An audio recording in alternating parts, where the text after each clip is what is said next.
3.2, dernier paragraphe. Schopenhauer que cependant, dans le monde comme volonté et comme représentation, Schopenhauer remarque cependant dans le monde volonté et comme représentation. Avec Schopenhauer, je vous l'écris peut-être au tableau.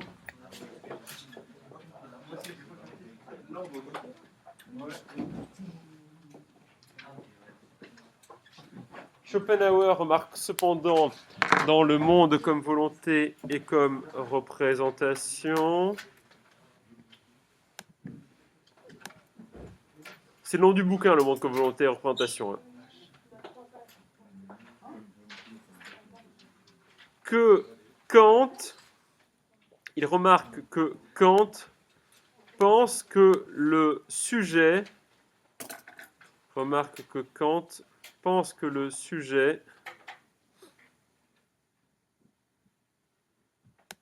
est réellement affecté par la causalité, virgule, est réellement affecté par la causalité, virgule,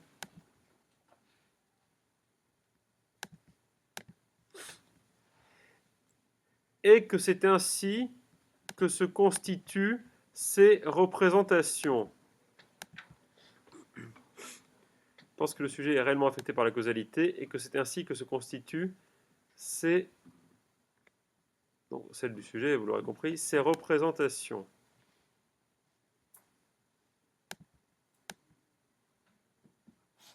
Point. C'est ainsi que se constituent ces représentations. Alors, point. Réellement affecté est, au pluriel affecté, réellement affecté par la réalité elle-même, réellement affecté par la réalité elle-même, réellement affecté par la réalité elle-même,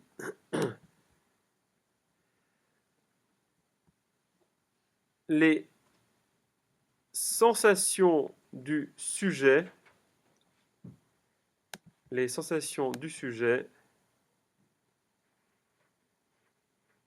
lui permettent de se la représenter.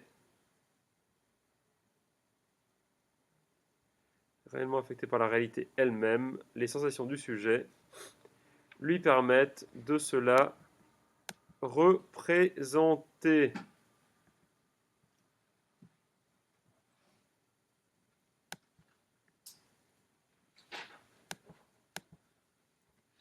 Point. Il y a là un retour au réalisme métaphysique. Il y a là un retour au réalisme métaphysique.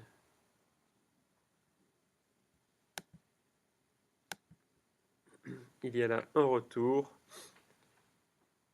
au réalisme métaphysique. Point à la ligne. Afin de s'en arracher,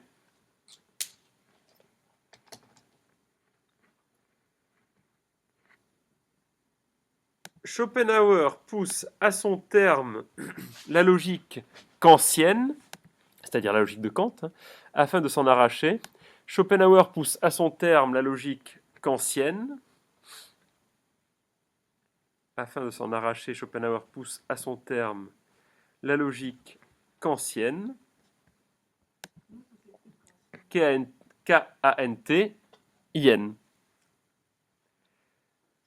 Et considère que la causalité ne peut être une propriété réelle du monde. Et considère que la causalité ne peut être une propriété réelle du monde. Considère que la causalité ne peut être une propriété réelle du monde.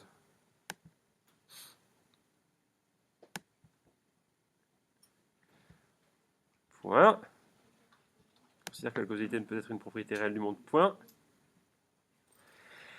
Si c'était le cas,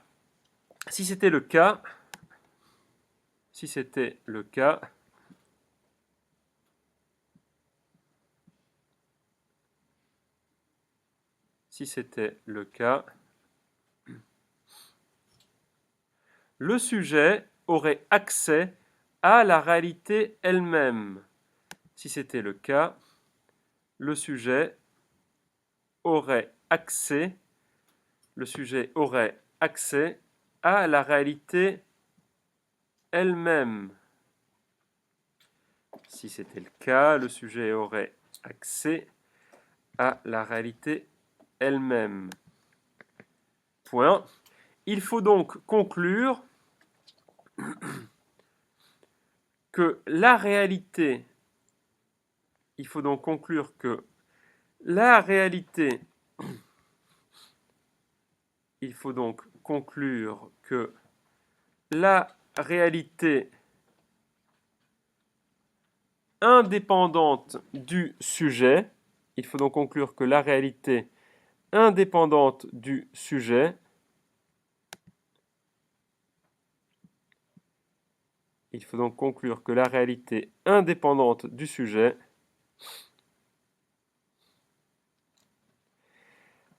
n'est pas soumise au principe de causalité de points. Il faut donc conclure que la réalité indépendante du sujet n'est pas soumise au principe de causalité de points.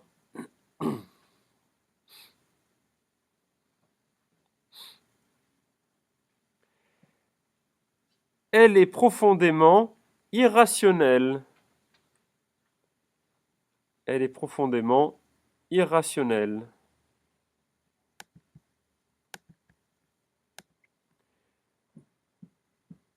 Point. Pour Schopenhauer, le principe réel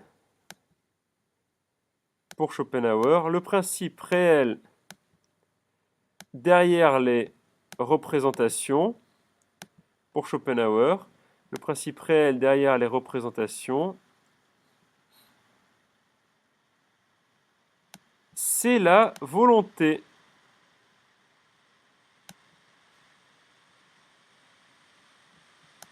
Le principe réel derrière les représentations, c'est la volonté.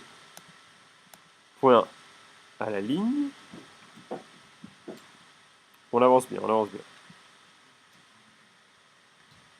C'est finalement Benoist, B-E-N-O-I-S-T.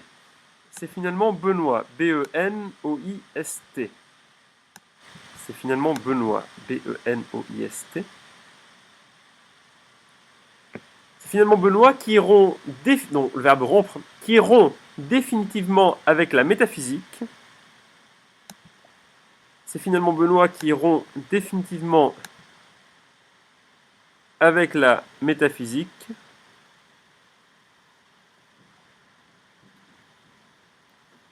En la réduisant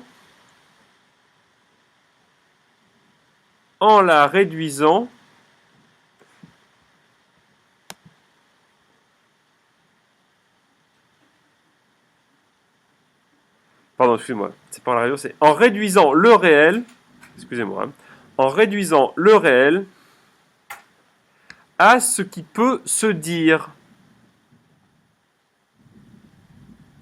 En réduisant le réel à ce qui peut se dire.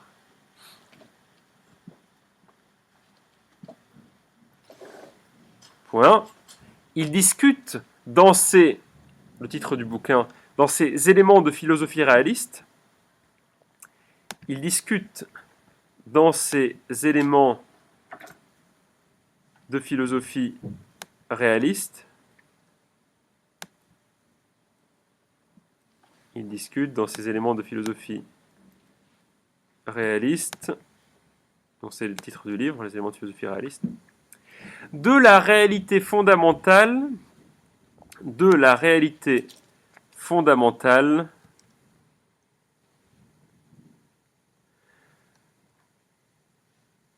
à laquelle réfèrent nos énoncés. Il discute dans ces éléments de philosophie réaliste de la réalité fondamentale à laquelle réfèrent nos énoncés.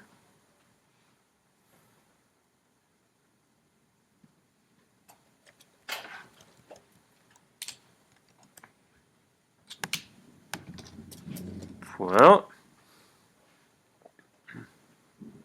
Sur la base d'un article d'Enscombe, je vous écris son nom, sur la base d'un article d'Enscombe.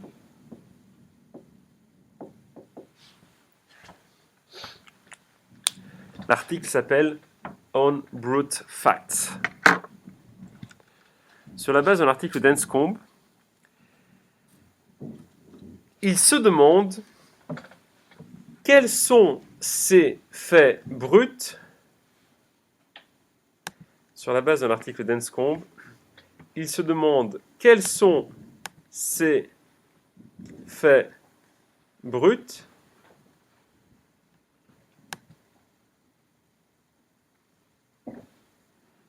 Il se demande quels sont ces faits bruts qui rendent intelligible une proposition donnée. Qui rendent intelligible une proposition donnée. Point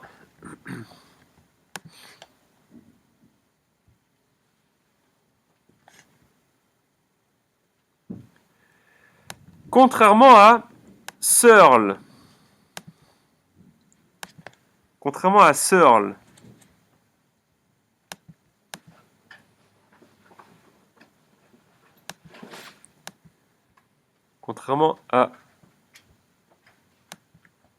Searle,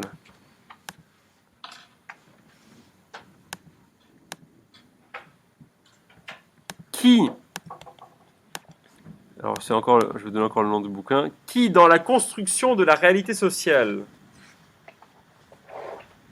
contrairement à Searle, qui dans la construction de la réalité sociale, dont le titre du livre c'est la construction de la réalité sociale.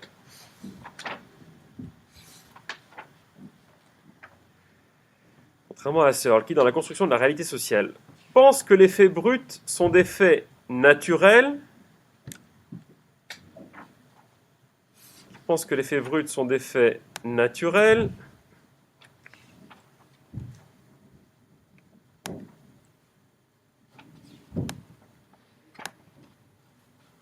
qui donnent réellement corps à la réalité sociale,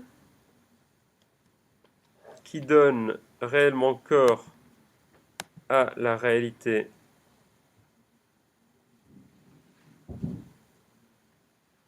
sociale,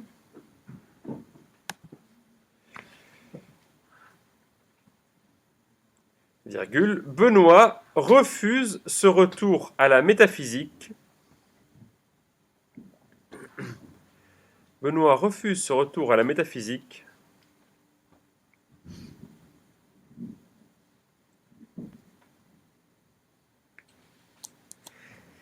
et explique que les faits bruts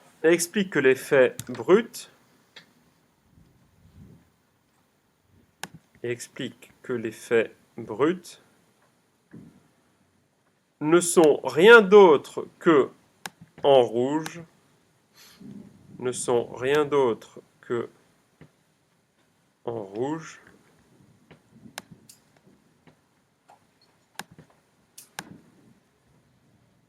le contexte de l'énonciation. Ne sont rien d'autre que le contexte de l'énonciation.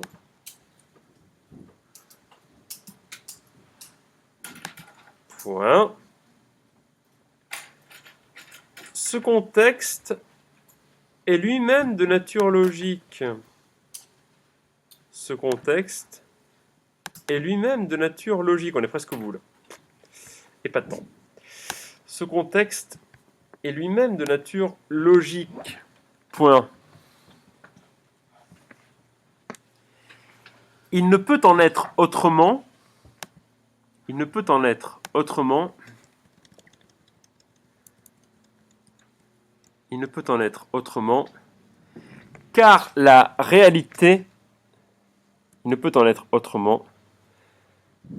Car la réalité est elle-même une entité logique.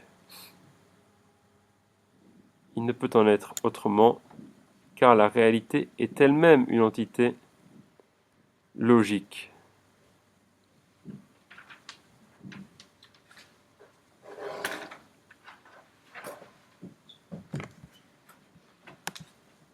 Point.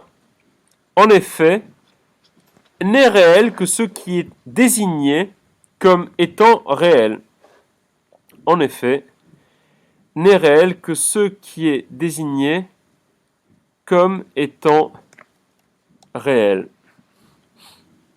En effet, n'est réel que ce qui est désigné comme étant réel.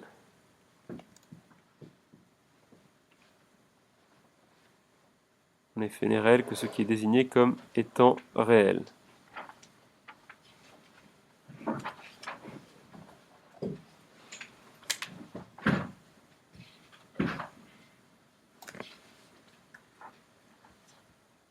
Point à la ligne. N'est alors réel que ce qui tombe dans le champ de la représentation. N'est alors réel que ce qui tombe dans le champ de la représentation.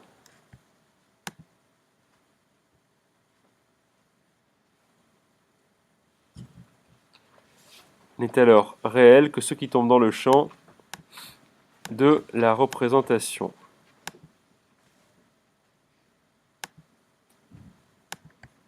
Point. Il n'y a donc aucun sens de parler,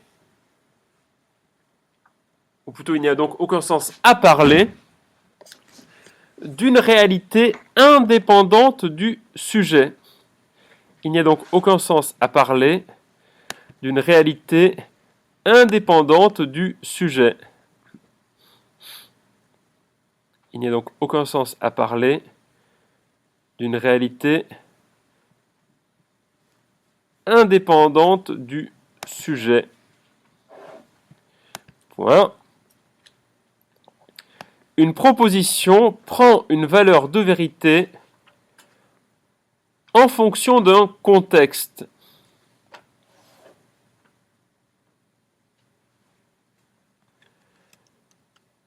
Une proposition prend une valeur de vérité en fonction d'un contexte, virgule,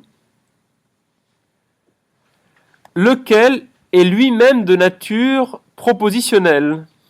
Une proposition prend une valeur de vérité en fonction d'un contexte, lequel est lui-même de nature propositionnelle.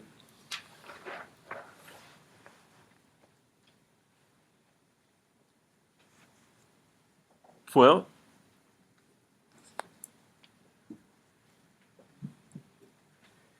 C'est donc en fonction de ce contexte représentationnel,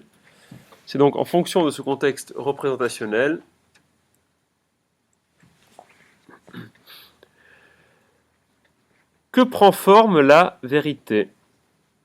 C'est donc en fonction de ce contexte représentationnel que prend forme la vérité. Point à la ligne, dernier paragraphe. C'est donc en fonction de ce contexte représentationnel que prend forme la vérité.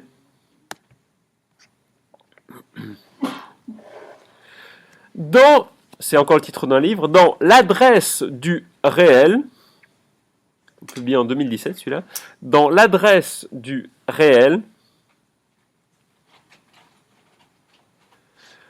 Benoît tire une nouvelle conclusion de son réalisme logique. Deux points.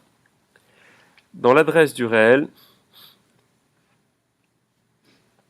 Benoît tire une nouvelle conclusion de son réalisme logique. Deux points.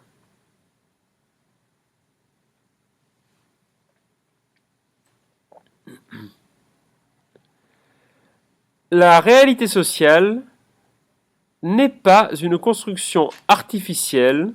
La réalité sociale n'est pas une construction artificielle. La réalité sociale n'est pas une construction artificielle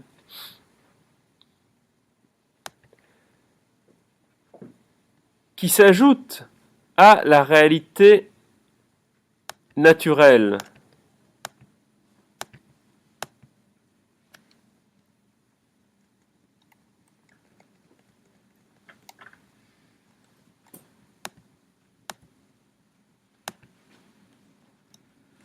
point. La réalité sociale, c'est la réalité elle-même. Point.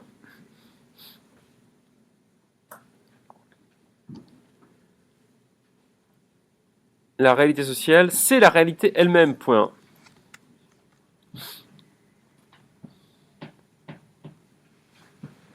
Ce que l'on appelle la nature. Ce que l'on appelle la nature. Il reste plus que 2 phrases là. Ce que l'on appelle la nature n'est rien d'autre qu'une notion utilisée afin de catégoriser des connaissances. Ce que l'on appelle la nature n'est rien d'autre qu'une notion utilisée afin de catégoriser des connaissances.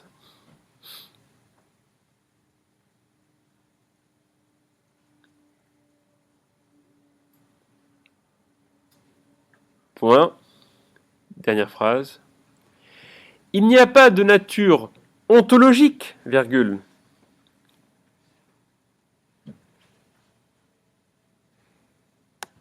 Il n'y a pas de nature ontologique, virgule. Nécessaire.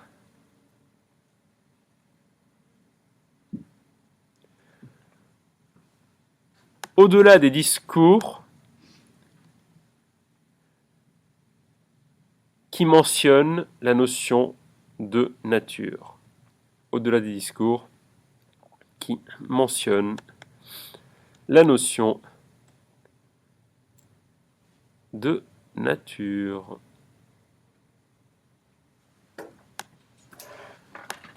Point. Et voilà, on a fini le chapitre.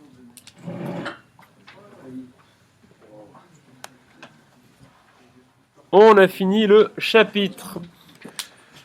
Donc je vous propose de faire quelque chose de plus léger là. Je vais vous donner un peu de lecture. Faire un cours un peu moins magistral. Je vous donne 2 textes avec une question derrière.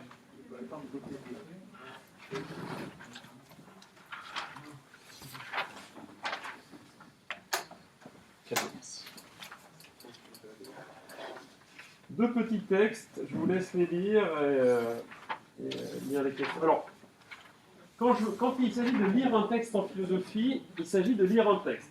C'est-à-dire que vous n'êtes pas en train de lire votre bande dessinée préférée.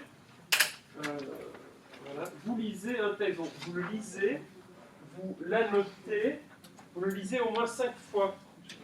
Vous fassiez une lecture active. La lecture en philosophie est une lecture active. D'accord? Vous faites une lecture active. Vous annotez, vous lisez, voilà, vous prenez le temps de comprendre ce qui se passe.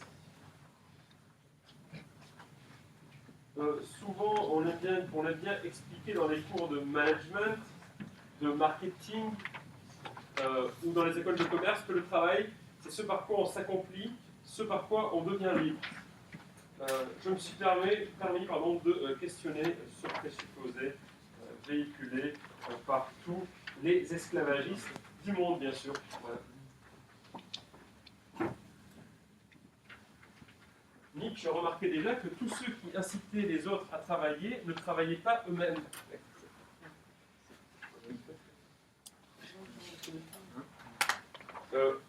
Exemple.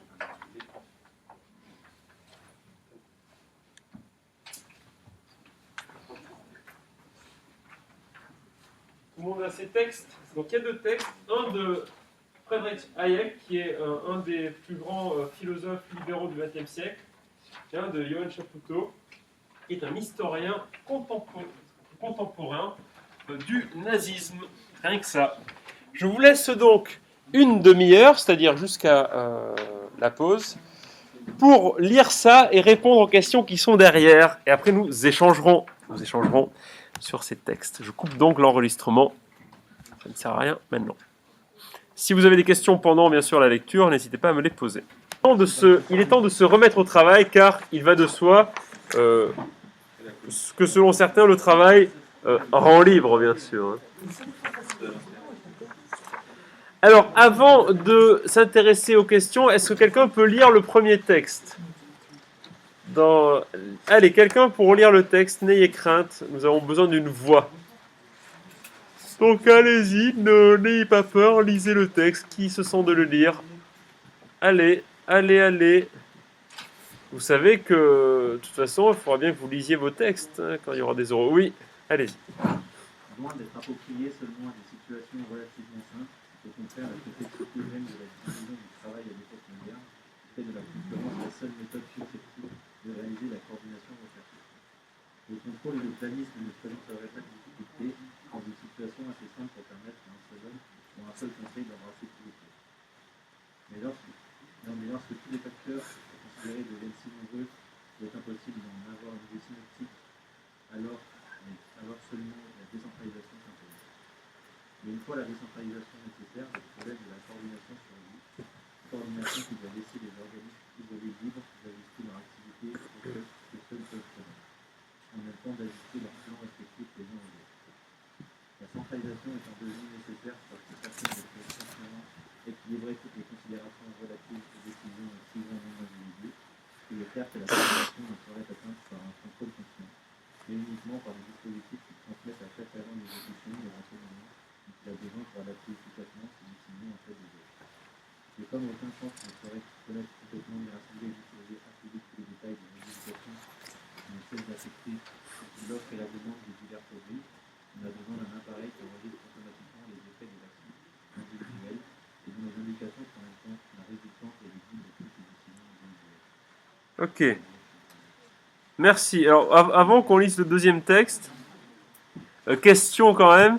Quelle est la thèse défendue par Hayek ici? Donc, quand vous lisez un texte, vous devez vous demander, c'est vrai, je pense que c'est ce que vous avez expliqué M. Mougeot dans la méthodologie de l'explication de texte, vous devez vous demander quelle est la thèse du texte. C'est quoi l'idée qui défend Hayek ici?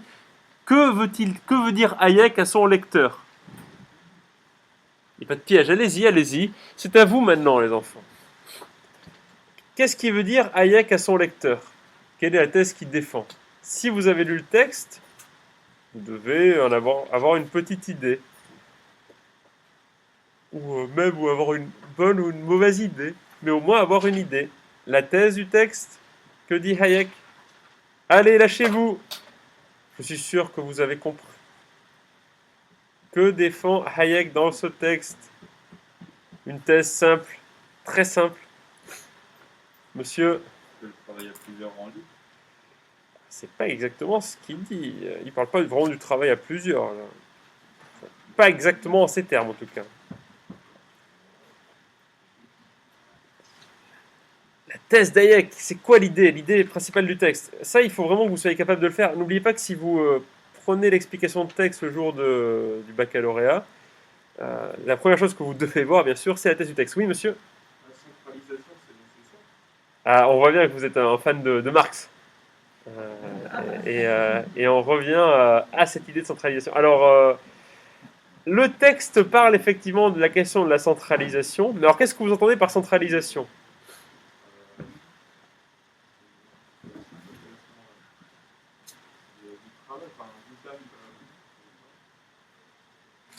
Alors, voyons voir. Soyons un peu méthodiques.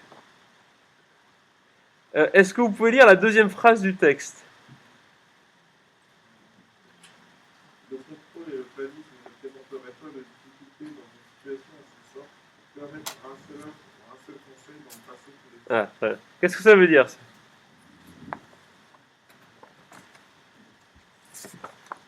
Le texte, il est écrit en quelle année?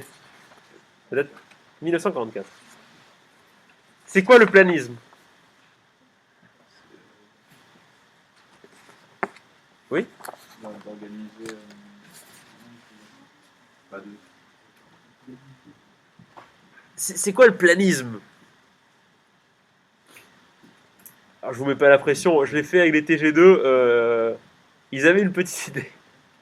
Oui? Non? Oui? c'est pas genre faire un plan d'attaque, mais c'est pas Ah non, le planisme, c'est quelque chose de très précis. Organiser. Là, il est question de quoi, là?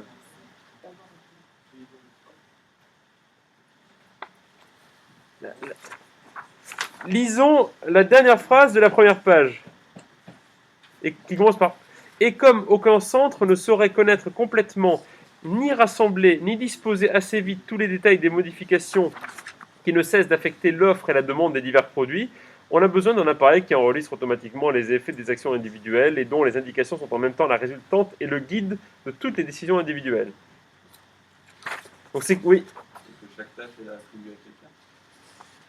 Précisément, là il parle de l'offre et de la demande. Donc il parle de quoi? Du commerce, oui, il parle du marché, voilà.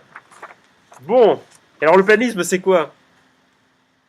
Ça, c'est vraiment la clé du texte. Ah si, alors là je vous ai dit de me demander si vous ne compreniez pas un mot. Là, il fallait me demander si vous voyez pas ce que c'était que le planisme. Parce que si vous ne comprenez pas ce que c'est que le planisme, vous ne comprenez pas le texte. Bonne question. Le planisme, c'est l'organisation de la production économique par le plan. C'est-à-dire, c'est ce que faisaient les soviétiques. Les soviétiques avaient ce qu'ils appelaient le Gosplan, le plan, donc ils avaient des plans quinquennaux, voilà. Et donc ils définissaient comme ça, par le plan, de manière centralisée, la production économique. C'est ça le plan, le planisme. C'est la production à partir du plan. Et donc, que dit le texte à ce moment-là? C'est peut-être plus clair maintenant. Et vous voyez bien que si vous n'avez pas ce mot-là, vous n'avez pas tout le reste. Vous avez des cours d'histoire-géographie? Vous avez des cours d'histoire? Pas de cours d'histoire? Vous n'avez pas fait une période qui s'appelle la guerre froide, par exemple? Ça vous parle pas, la guerre froide? Ça vous dit rien, le bloc de l'Est face aux Américains? Bobby Fischer face à Boris Spassky? Non? Ça vous dit rien. Ça ne vous dit rien, ça va être dur là. Oh, réveillez-vous un peu là. Il faut que vous vous réveillez. Ouais, il m'est arrivé que des témoins de Jéhovah sonnent à ma porte, comme ça j'ouvrais et puis ils me disaient réveillez-vous. Oui, bien sûr. Je suis tout à fait réveillé. Bon, alors c'est quoi du coup, à l'aune de ce que je viens de vous dire là, c'est quoi la thèse du texte? Simple. Pas de piège. Quelle est la thèse défendue par Hayek? Allez, il faut que vous cherchiez, il faut que vous fassiez l'effort. Je ne vous lâcherai pas le morceau si vous ne trouvez pas vous-même la réponse.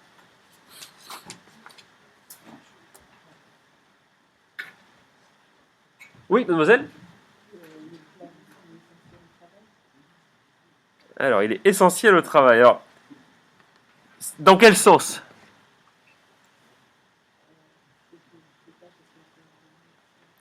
Il faut qu'elle soit coordonnée. Mais la question, c'est est-ce qu'il faut qu'elle soit planifiée pour être coordonnée? Alors, relisons ensemble la dernière phrase du texte. Et comme aucun centre ne saurait complètement ni rassembler, ni disposer assez vite de tous les détails des modifications qui ne cessent d'affecter l'offre et la demande des divers produits, on a besoin d'un appareil qui enregistre automatiquement les effets des actions individuelles et dont les indications sont en même temps la résultante et le guide de toutes les décisions individuelles. Quand il dit la centralisation étant devenue nécessaire parce que personne ne peut consciemment équilibrer toutes les considérations relatives aux décisions d'un si grand nombre d'individus, il est clair que la coordination ne saurait être atteinte par un contrôle conscient, mais uniquement par des dispositifs qui transmettent à chaque agent d'exécution les renseignements dont il a besoin pour adapter efficacement ses décisions à celles des autres. Je vous donne un indice. Je vous ai dit, quand je vous ai donné le texte, que Hayek est le plus important philosophe libéral du XXe siècle. À partir de là, dire que c'est un grand défenseur du Gosplan, ça paraît... Comment? Ah, c'est plutôt l'inverse, oui.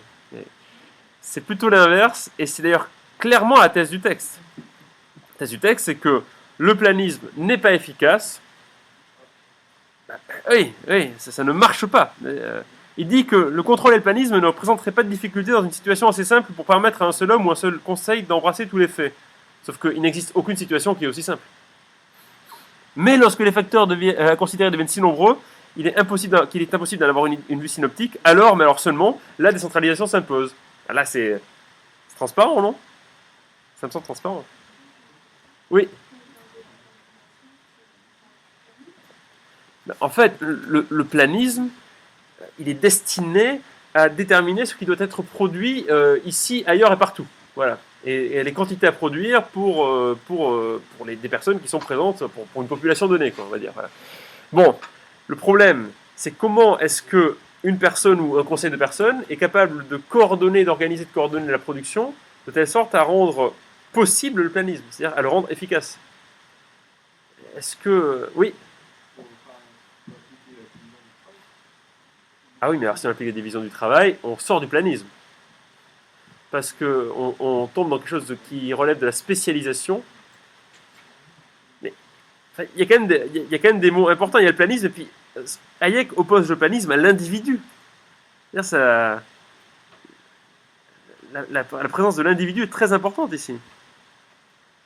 Voilà, il le dit, aucun centre ne saurait connaître complètement, ni rassembler et disposer assez vite tous les détails des modifications. Donc c'est-à-dire que le planisme est impossible. L'idée d'Hayek, c'est que Hayek écrit ici contre l'Union soviétique. En fait, la route de la servitude, c'est le nom du bouquin. C'est quoi en fait? C'est pour Hayek, le planisme, c'est le début de la route de la servitude. C'est ce qui conduit nécessairement à la servitude.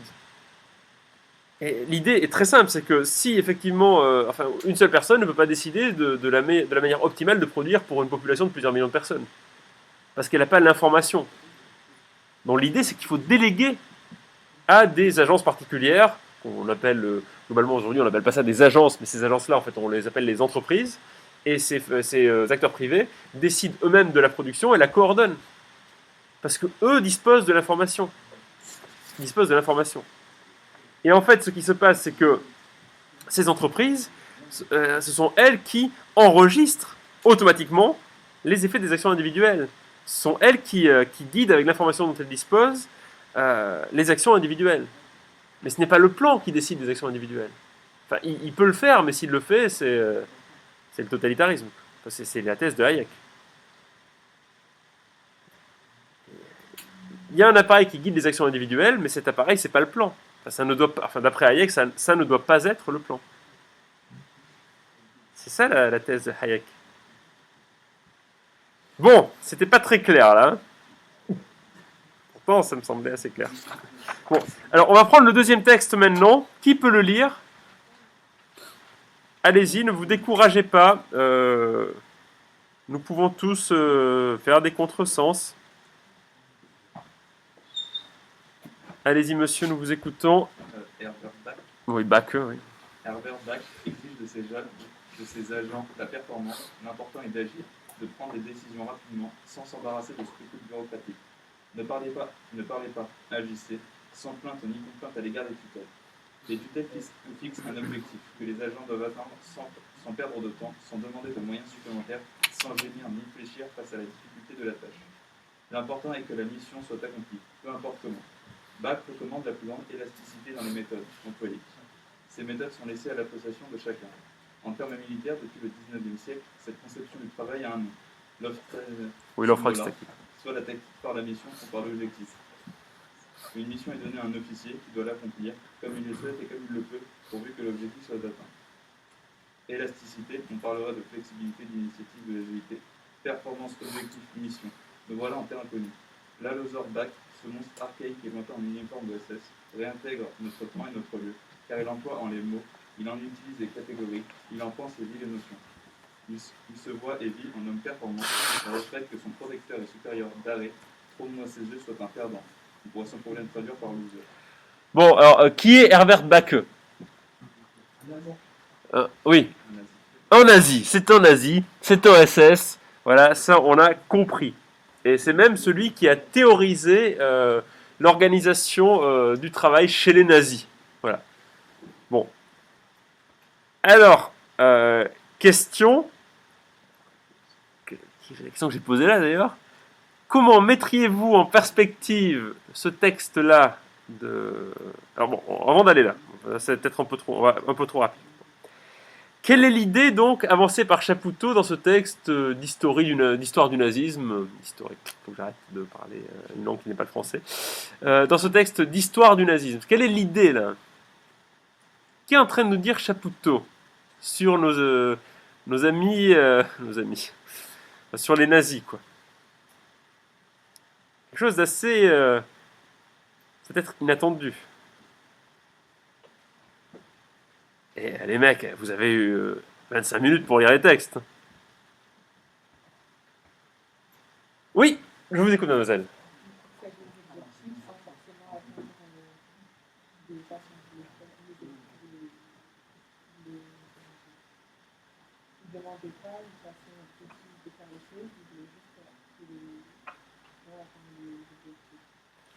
C'est ça, c'est ça. Il y a de ça.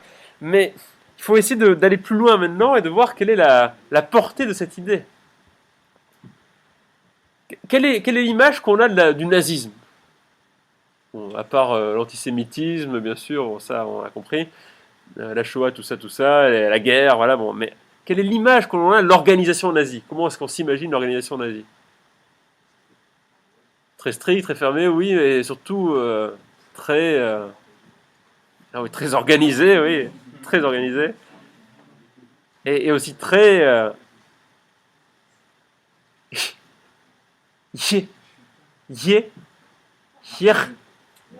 hiérarchisé, bureaucratique. Une organisation hiérarchique, bureaucratique, organisée. C'est un peu comme ça qu'on s'imagine l'organisation nazie. Or, oui, monsieur. En gros, il y a certaines personnes qui sont faites pour diriger et donner des ordres à la personne qui doit travailler et prendre cette ordre. Oui, mais ça, c'est l'image que l'on a du nazisme. Mais que dit le texte, là, par rapport à la bureaucratie nazie? Oui.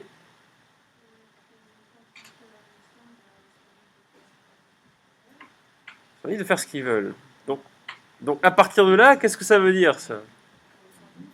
Et donc? Oui, c'est pas vrai, ça. Oui, mademoiselle? Pardon. Oui, monsieur? On leur dit pas vraiment ce qu'ils doivent faire, mais comment faire, mais Voilà, on leur dit pas vraiment comment ils doivent parvenir à ce qu'ils doivent faire, mais on leur donne juste des objectifs à atteindre. Donc, est-ce que c'est si bureaucratique que ça finalement? Pas tant que ça, regardez. Backe exige de ses agents la performance. L'important c'est d'agir, de prendre des décisions rapidement, sans s'embarrasser de scrupules bureaucratiques. C'est-à-dire que finalement, les nazis sont pas si bureaucratiques que ça, pas si hiérarchisés que ça, pas si organisés que ça. Ils sont pas si organisés. Il n'y aurait pas, en fait, dans la volonté des nazis ce désir d'organisation bureaucratique, comme on retrouverait, par exemple, chez les soviétiques, qui, eux, sont très bureaucratiques. On ne retrouverait pas ça. Bon. Alors, quelle serait la logique à l'œuvre dans l'appareil nazi, si ce n'est pas une logique bureaucratique de plan socialiste? Je vous rappelle que les nazis détestaient, bien sûr, les socialistes. Quelle serait la logique des nazis, alors, dans leur organisation? Quel serait le mot d'ordre, si ce n'est pas l'organisation, la hiérarchie? Oui. Comment? Est flexible, mais plus encore que flexible, oui, alors elle est effectivement flexible, oui, c'est ça c'est vrai qu'elle l'est, mais cette flexibilité, elle s'ancre dans quelque chose de plus général. Oui, mais comment cette efficacité est générée, justement? À quel grand principe obéit cette flexibilité, cette efficacité? Comment sont organisés ces nazis entre eux, là, qui sont si efficaces et si flexibles? Ils sont soumis à quel type de régime? Oui, un régime totalitaire, certes. Mais pas vraiment dans l'exercice de leur activité productive. Oui. Oh, non, les nazis, je veux pas faire insulte à leur mémoire, mais bon, c'est quand même pas des gens très intelligents, quoi. Ça se saurait, quoi. Ah, individuel. Pardon, j'avais pas compris. Oui, individuel. Et donc les individus, ils sont là, les uns dans leur coin, ils font quoi? Ils sont en situation de... Oui, c'est vrai que c'était un peu la crise. Essayez de mettre en perspective avec l'autre texte et vous trouverez. Mais tu l'as dit, ils sont en situation de concurrence. Ils sont en situation de concurrence. En fait, les nazis n'étaient pas du tout très organisés de manière hiérarchisée et verticale. Pas du tout. En fait, effectivement, on définit. Quand il est question de la tactique militaire du 19e siècle, c'est de ça dont il est question. En fait, les Prusses ont pris une raclée par les armées de Napoléon à Iéna. Ils se sont dit, bon là, il y a un problème, on a pris une raclée, comment ça se fait? Et donc, ils se sont dit, on a un problème d'organisation dans notre tactique militaire. Nous, notre appareil militaire, c'est une grande machine qui répond comme un automate, et apparemment, ça ne fonctionne pas, on s'est pris une dérouillée. Bon. Alors, les Prusses commencent à repenser leur organisation militaire, la fameuse Auftragstaktik.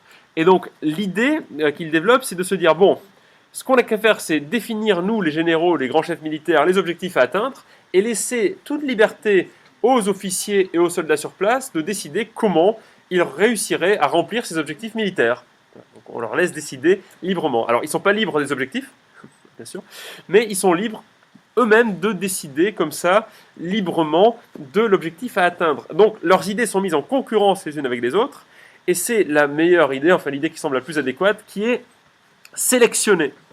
Eh bien, c'est pareil avec l'organisation nazie. On donne aux nazis des objectifs à atteindre, voilà, et puis c'est à eux de trouver les meilleures solutions, les solutions les plus efficaces pour réussir à atteindre ces objectifs. Alors, d'ailleurs, la thèse de Chapoutot, c'est que la solution finale, en fait, la solution finale qui est décidée en 1942, c'est pas du tout un truc hiérarchisé, décidé d'en haut par Hitler qui a dit, voilà, il faut que vous... Enfin, il leur a dit qu'il fallait se débarrasser des juifs, mais il leur a pas dit comment s'en débarrasser, ni comment régler le problème des juifs. À la base, l'idée d'Eichmann, c'était de déporter les juifs à Madagascar pour les évincer d'Allemagne ou d'Europe. Il n'était pas question de les exterminer. Mais on s'est rendu compte que ce n'était pas efficace. Donc tous ces nazis se sont regroupés et ont essayé de trouver la solution la plus efficace pour se débarrasser des juifs. Et la solution la plus efficace, c'était quoi? C'était de tous les éliminer. Voilà, ouais. Donc c'est une logique concurrentielle qui est mise en place. Et les nazis obéissent à cette logique concurrentielle. Il faut qu'ils soient performants. Il faut qu'ils arrivent comme ça à trouver les meilleures idées. Alors, cette logique concurrentielle des nazis, il emprunte un philosophe, notamment un philosophe du 19e siècle, qui s'inspire d'une théorie scientifique. Quelle est la théorie scientifique, à votre avis, derrière cette logique nazie, là, de la concurrence, il faut que les meilleurs survivent, la logique de la performance? Chez les nazis, vous devez bien comprendre que, je vous ajoute un truc, mais c'est plus ou moins dans le texte, mais il dit que ce qui compte, c'est la performance chez les nazis, la performance. Ce qui veut dire qu'un individu qui n'est pas performant, c'est un individu qui n'a pas de valeur. Pourquoi croyez-vous qu'on a d'abord éliminé chez les nazis les handicapés physiques et mentaux et les personnes âgées? Parce que ces personnes n'étaient pas capables d'être performantes. Dans la logique nazie, l'être humain n'a pas de valeur intrinsèque, il n'a pas de valeur en lui-même, il n'a de valeur qu'à travers son utilité. Il n'a de valeur qu'à travers son utilité. Et donc les individus qui ne sont pas utiles peuvent tout à fait être supprimés, puisqu'ils n'ont aucune valeur. Vous comprenez bien cette idée? Bon, ça fait penser à quelle théorie scientifique? Oui. Totalement, Darwin. Et en fait, les nazis s'inspirent, excusez-moi, d'un philosophe du 19e siècle qui s'appelle Herbert Spencer. Et Spencer établit une théorie qu'on appelle le darwinisme social, l'idée selon laquelle, en fait, le monde social est régi par les mêmes règles que le monde naturel. Le monde naturel, le monde du vivant, est régi par les règles de la sélection naturelle. Il en va de même du monde social. Dans le monde social, ce sont les plus forts qui sont amenés à guider les autres, qui sont amenés à survivre. Et pour que ces plus forts qui sont amenés à guider les autres et amenés à survivre émergent, il faut mettre les gens en concurrence les uns avec les autres. Et donc il faut éliminer la bureaucratie. Vous comprenez bien pourquoi les nazis détestent les Slaves, parce que les Slaves sont des communistes. Ces gens-là sont soumis à une bureaucratie, ils n'expriment pas leur puissance. Ils ne sont pas performants, ils ne sont pas utiles. Ils sont utiles à servir comme esclaves, si vous voulez. Mais ils n'ont pas de valeur. Bon. Et cette idée selon laquelle les individus n'ont pas de valeur en eux-mêmes, mais n'ont qu'une valeur par rapport à leur utilité, est-ce qu'elle est exclusive au nazisme? Est-ce qu'il n'y a que les nazis, vous pouvez me répondre oui ou non, mais pourquoi à ce moment-là? Est-ce qu'il n'y a que les nazis qui pensent que les individus n'ont pas de valeur intrinsèque, mais n'ont de valeur qu'à travers leur utilité. Là, vous pouvez mettre en perspective les deux textes. Est-ce que c'est un truc uniquement nazi, ça? Alors, si vous dites non, il faut dire pourquoi à ce moment-là.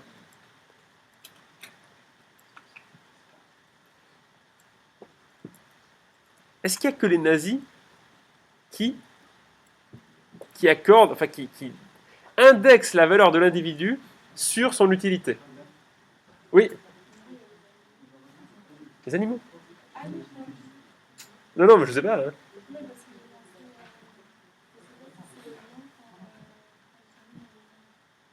Ah oui, mais là, on revient au processus de sélection naturelle. Question, est-ce que nous considérons, dans nos sociétés, je sais pas, occidentales, par exemple, que la valeur des individus est indexée sur leur utilité? Je sais pas. Oui, pourquoi, non, pourquoi à ce moment-là? Est-ce que nous, c'est comme ça qu'on voit les choses? Je sais pas. Peut-être les deux aussi. Oui, pourquoi alors, et non pourquoi? Oui.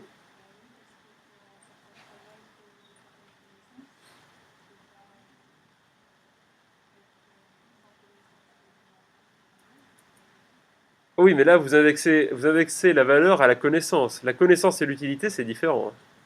On peut être très utile sans être très sachant. Vous voyez ce que je veux dire? On peut être très performant sans être très sachant. Il y a un philosophe du droit qui s'appelle Alain Suppiot, qui est professeur au Collège de France. C'est un juriste de formation. Et il a beaucoup travaillé sur une théorie à la base américaine, parce qu'elle vient de Gary Becker, qui s'appelle Law Economics, qu'on a traduit ça en français par la théorie économique du droit, je crois. Attendez, je vous dis ça tout de suite. Law Economics. Bon, là, je l'ai Law and Economics, je l'ai en anglais, mais c'est l'analyse économique du droit, je crois. Oui, ça s'appelle en français l'analyse économique du droit, Law Economics. Law and Economics. Et donc, en fait, Suppiot se rend compte que dans le système judiciaire actuel, en France en tout cas, les lois qui sont appliquées le sont dans un cadre qui est celui de la Constitution, et ce cadre de la Constitution accorde une dignité à l'être humain en tant qu'il est être humain. Donc en fait, l'être humain est considéré un peu comme une fin en soi, et ça se comprend bien parce que la logique qui est derrière cette organisation judiciaire, c'est d'une certaine manière la logique des droits de l'homme, et les droits de l'homme accordent une dignité à la personne en tant qu'elle est une personne. Bon, jusque-là, on a compris. Et donc quand on applique une loi, on prend en considération l'existence de l'être humain en tant que personne. Dans l'analyse économique du droit, cette dignité de la personne, elle n'existe pas. L'être humain n'est pas considéré comme une fin en soi. Dans l'analyse économique du droit, l'être humain est considéré sous un rapport d'utilité. Et les échanges et ce qui se passe entre les êtres humains est considéré aussi sous un rapport d'utilité. C'est-à-dire qu'on essaie d'estimer si un préjudice a été subi, la valeur du préjudice subi de manière quantitative. Bon, jusque-là, ça ne paraît pas complètement délirant. Mais ça va beaucoup plus loin. Selon l'analyse économique du droit, notamment selon un auteur très très fameux qui s'appelle Gary Becker, eh bien, si on pousse la logique jusqu'au bout, alors la torture devient quelque chose de légitime. C'est-à-dire que si un individu a commis des méfaits d'un ordre certain, alors il est légitime de le torturer, c'est-à-dire de piétiner sa dignité. Il est légitime de l'humilier. Et donc la personne n'a plus de valeur du tout. Donc là, on a deux logiques qui s'opposent dans cette dimension juridique. Une logique, on va dire, déontologiste. Donc on considère qu'il y a une déontologie qui fait que la personne a une valeur en tant qu'elle est une personne. Et une logique utilitariste qui fait qu'on considère que la personne, sa valeur n'est indexée qu'à son utilité et à l'utilité des actions qu'elle commet, qu'elle produit. Donc, ces deux logiques s'opposent, clairement. Maintenant, est-ce que cette logique utilitariste est complètement absente de nos sociétés? Est-ce que cette logique utilitariste, donc qui considère que la valeur de l'individu est indexée à son utilité, est-ce qu'elle est absente de la société? Et si jamais elle est présente dans notre société, dans quoi est-ce qu'elle est le plus présente? Oui. Genre les gens qui sont les plus utiles, ils vont avoir tendance à gagner plus d'argent, non? Les gens les plus utiles auront tendance à gagner le plus d'argent. Ça voudrait dire que le salaire serait indexé à l'utilité en quelque sorte. Oui.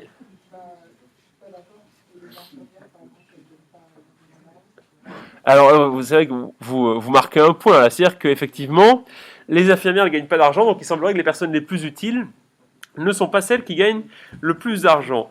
Alors, ça veut dire que peut-être aussi que l'utilité n'est pas indexée sur l'utilité calculée n'est peut-être pas indexée sur l'utilité réelle. Mais il y a une logique très générale au-delà même de la logique des salaires.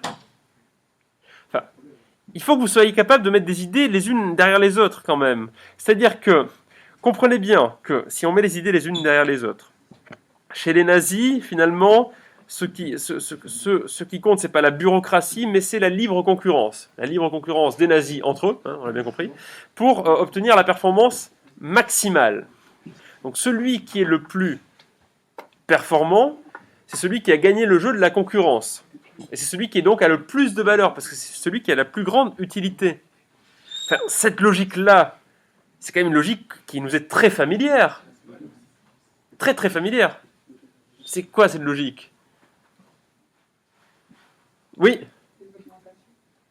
Par exemple, si on travaille bien, Oh non, mais voyez méta, la logique qui met en concurrence les agents les uns avec les autres, les individus les uns avec les autres, pour obtenir la plus grande utilité. Oui. L'école, mais l'école c'est encore en dessous, c'est une sous-catégorie. C'est vrai qu'il y a ça dans l'école, vous avez raison. Il y a ça dans l'école. Mais la logique globale, méta, vous voyez global. Enfin, concurrence des agents les uns avec les autres pour obtenir la plus grande performance. On parle de quoi là? On parle d'une chose très précise. Enfin,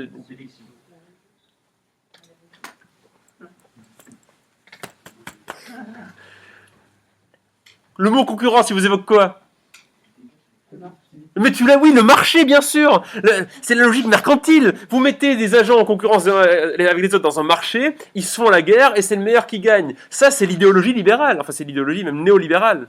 L'idée selon laquelle il faut mettre en place un marché qui met en concurrence les gens les uns avec les autres et qui donne lieu à la plus grande efficacité possible. C'est le libéralisme. Bon, il vous manque quand même un sérieux background. Mais il y en a. Bon, et les gars, il faut qu'on reprenne tout depuis le début ou quoi? Bon. Vous savez ce que c'est que la guerre froide? Les communistes, donc c'est-à-dire les gens qui font de la bureaucratie, un état totalitaire bureaucratique, voilà, avec quelques personnes qui dominent le pouvoir et qui décident de manière arbitraire du niveau de production et de tout un tas de choses, voilà, qui décident de tout absolument dans leur coin, voilà, ils sont quelques-uns, quoi, de Staline et compagnie, quoi. Et puis de l'autre côté, l'Occident, c'est quoi le camp? Le communisme face au... Oui, mais c'est quoi le... Oui, non, mais... Non, c'est l'Union soviétique face aux États-Unis et aux Européens, mais le paradigme, c'est le communisme face au libéralisme et face au... Mais non, mais le paradigme, les soviétiques, on a dit que, bon, même si c'est pas vraiment du communisme, mais on appelait ça du communisme. Bon, donc ça veut dire que le communisme, c'est quoi? Non, mais c'est quoi dans cette acception du terme? Ben, vous avez parlé de Marx l'autre jour, le communisme, c'est quoi? C'est quoi le communisme? C'est un mode de production, c'est une manière de produire. Bon, et quel est le mode de production en face?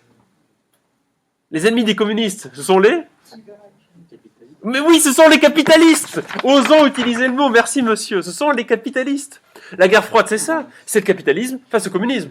Enfin, en réalité, c'est le capitalisme privé face au capitalisme d'État, parce qu'ils n'ont jamais été vraiment très très communistes, les soviétiques. Hein. C'est-à-dire que la propriété était accumulée par l'élite, et puis les autres, bon, bah, ils n'avaient plus rien. Mais c'est le capitalisme. Donc c'est ça l'idée de la guerre froide. Donc Hayek, il faut mettre les choses bout à bout. Hayek, quand il parle comme ça du planisme, vous voyez, Il s'oppose au planisme, il défend un modèle qui est contre le planisme. Pourquoi? Parce que le planisme n'est pas efficace. Qu'est-ce qui est plus efficace? Eh bien, c'est une institution, il le dit texto, hein, c'est une institution qui est capable de saisir les variations, les informations qui circulent entre l'offre et la demande. Bon, cette institution, c'est quoi? C'est le marché. Donc Hayek défend une logique de marché dans laquelle règne la concurrence, et dans laquelle finalement c'est celui qui a le plus d'utilité qui réussit à remporter comme ça la lutte dans le marché.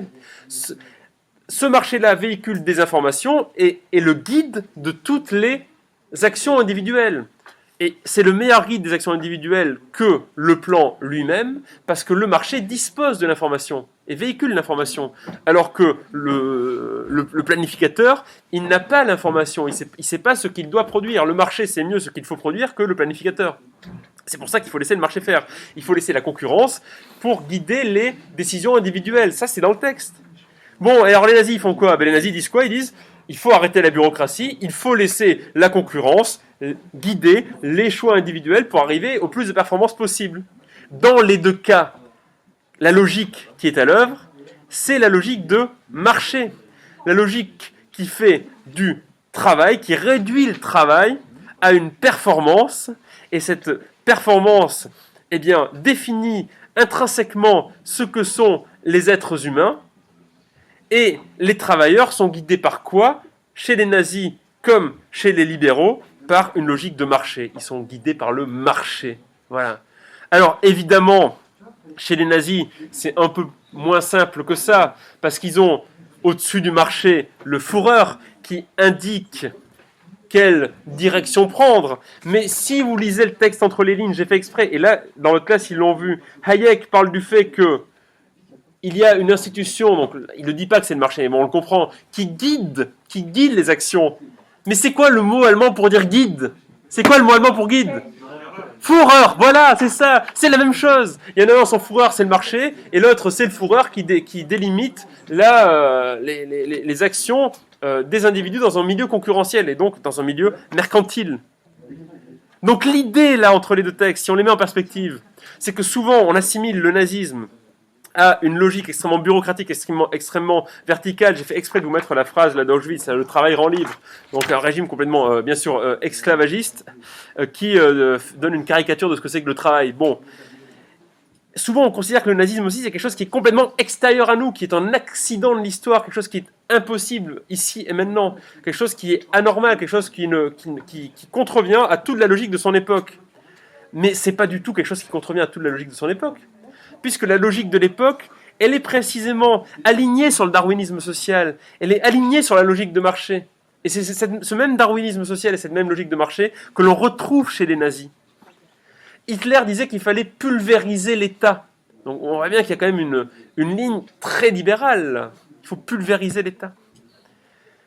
Donc, là où je voulais vous emmener, mais vous en étiez quand même, pour le coup, très très loin, c'est que, contrairement à ce qu'on peut penser, les nazis ne sont pas des gros bureaucrates, ce sont des gens qui épousent une logique de marché, comme le font les libéraux. Et donc le nazisme, ce n'est pas quelque chose de complètement... C'est pas un ovni, c'est pas un truc qu'on n'est jamais susceptible de revoir.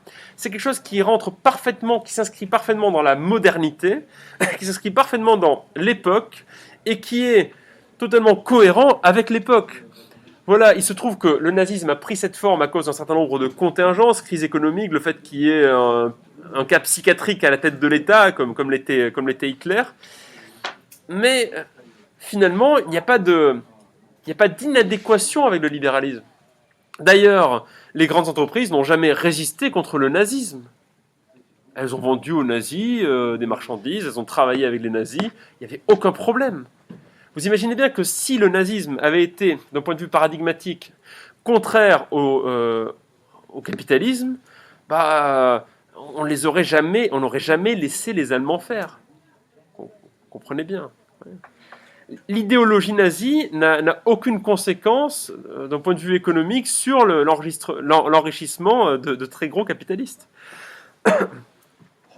Donc voilà, et l'idée, ce que montre ici Chapoutot, c'est que le champ lexical employé par les nazis est exactement le même que celui qu'on a aujourd'hui dans l'entreprise. L'élasticité, l'agilité, les objectifs, les projets, les missions, l'initiative. Mais c'est tout ce qu'on entend dans tous les manuels de management et dans tous les cours de management. Le fait qu'un tel soit un loser, enfin, ça, c'est un vocabulaire extrême. Comment ? Est-ce que vous écoutez de temps en temps BFM TV ? Non, pas du tout. Ah, heureusement pour vous, parce que c'est le dire, c'est pareil, quoi. Mais ce genre de même dans les discours politiques, quel est le mot d'ordre utilisé par notre fourreur à nous ? Qu'est-ce qu'il a dit le jour de son discours présidentiel, là, enfin, avant d'être intronisé président ? Quel est le mot ? C'est notre projet, voilà, vous voyez bien que ça, c'est vraiment cette espèce de novlangue mercantile à deux balles qui ne veut rien dire et que les nazis utilisaient déjà. C'est cette logique de flexibilité, ça c'est un truc de nazis aussi, enfin c'est pas un truc que les nazis si vous voulez, mais c'est un truc de libéralisme qu'utilisaient eux-mêmes les nazis. Il y a là quelque chose de proche de nous finalement, de très proche de nous. Bon, fun fact maintenant, ça vous ne pouvez pas le savoir, mais le fameux Herbert Backe qui a fini sa carrière chez les nazis comme général SS, a quand même réussi à se reconvertir 4 ans après la guerre comme professeur d'université à Berlin. Il a créé sa propre école de cadres qui était inspirée de la Harvard Business School. Il a créé en Allemagne il a formé en Allemagne 600 000 cadres après la guerre. Donc lui, il s'en est sorti quand même très très tranquillement. Et cette notion qu'on utilise aujourd'hui de ressources humaines, elle vient d'Herbert Backe, elle vient des nazis. Parce que pour considérer que les humains sont des ressources, ça veut dire qu'on ne considère pas que ce sont des humains. Ouais. Une ressource, c'est du charbon, de l'acier, du métal, du bois. Mais les êtres humains ne sont pas des ressources. Sauf chez les nazis, bien sûr. Et pourquoi ils sont des ressources chez les nazis ? Parce que chez les nazis, il y a une logique utilitariste. C'est-à-dire qu'on réduit l'homme, non pas, on ne rapporte pas l'homme à ce qu'il est en tant qu'être humain, mais on le réduit à son utilité. Donc on en fait une ressource. Les nazis parlaient exactement de matériaux humains.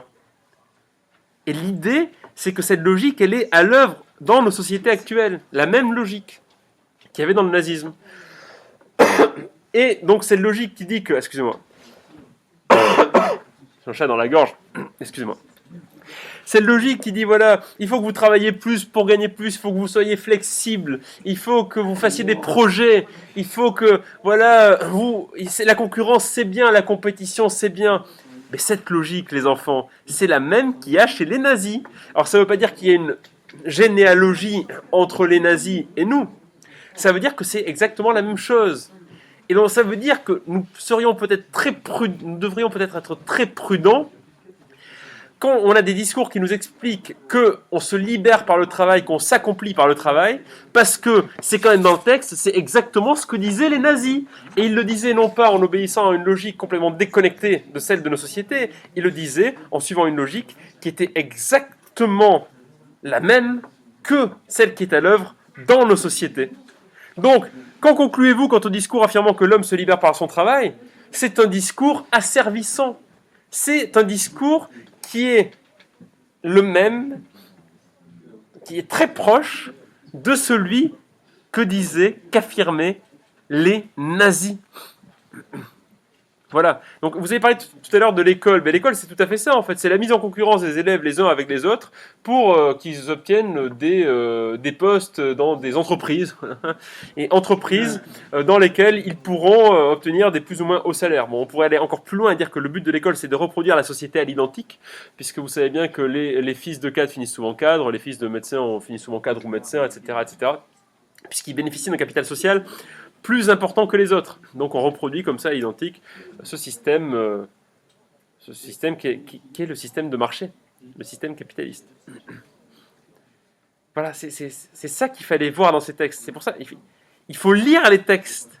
Vous n'avez pas lu les textes ? Oui.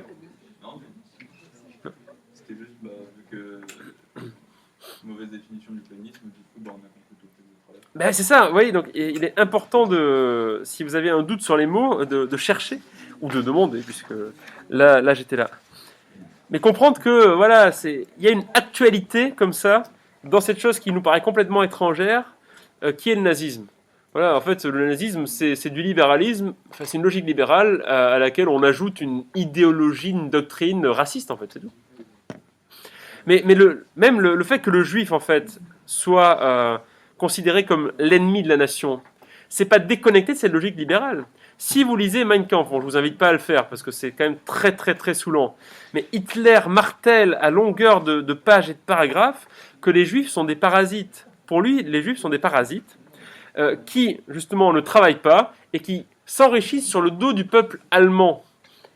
Vous voyez bien qu'il y a là quelque chose qui est quand même très très utilitariste. Nous, Allemands, nous produisons, nous sommes performants, nous travaillons, et nous faisons sucer le sang par le banquier juif qui, lui, ne travaille pas et gagne juste comme ça grâce au taux d'intérêt, de l'argent. On est exactement dans cette logique utilitariste. Donc, prudence avec ces discours qui font comme ça l'éloge du travail. Cette éloge du travail, elle conduit pas forcément à... Cette éloge de l'individualisation, cette éloge du marché, cette éloge de la liberté, elle conduit pas forcément à la liberté. En fait, l'idée c'est qu'il y a de l'idéologie dans ce libéralisme.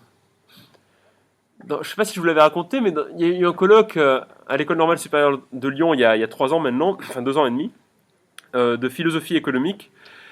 Et dans ce colloque intervenait, alors j'oublie son nom malheureusement, enfin, c'était un professeur de l'université de Lyon, et il avait présenté un article sur Milton Friedman. Milton Friedman, c'est un des plus grands idéologues libéraux du XXe siècle. C'était un économiste et aussi un philosophe libéral. Et alors, il se faisait un peu l'avocat de Friedman en disant, voilà, Friedman défend l'individu contre l'État, voilà, dans la tradition libérale, on lutte contre l'État, on se défend contre l'État parce que, évidemment, on sait bien que l'État peut être dangereux pour les libertés individuelles. Bon, ça c'est un fait. Alors, j'ai posé cette question, la question suivante à cet intervenant, je lui ai dit, mais ok, mais certes, Friedman, en bon libéral, défend la liberté de l'individu contre l'État, mais est-ce qu'il défend la liberté de l'individu contre l'entreprise ? Qu'en est-il des entreprises finalement ? Parce que vous comprenez bien que dans une logique libérale, effectivement, on élimine l'État pour donner le pouvoir aux individus. Mais si le pouvoir de l'État, au lieu de le donner aux individus, vous le donnez aux entreprises, les individus, ils n'ont pas plus de liberté quand l'État est là et quand il n'est pas là. C'est exactement la même situation pour eux. Ils sont tout aussi serviles. Bon. Le gars m'a répondu, je ne vois pas de quoi tu parles. Alors je lui ai dit, dans l'entreprise, il y a une hiérarchie, il y a une pression, il y a des différences de valeurs, il y a du pouvoir qui s'exerce sur les gens, et les gens ne sont pas libres dans leur entreprise. Déjà, ils ne sont pas libres d'aller travailler, ils sont obligés de le faire. Et puis, dans l'entreprise, tout le monde n'est pas libre de la même manière. Donc, c'est une vue de l'esprit que de penser qu'en donnant du pouvoir aux entreprises, on donnait du pouvoir aux individus. Bon, il m'a répondu, je n'y ai pas pensé. Mais c'est vrai que si vous donnez du pouvoir aux entreprises, vous ne donnez pas de pouvoir aux individus.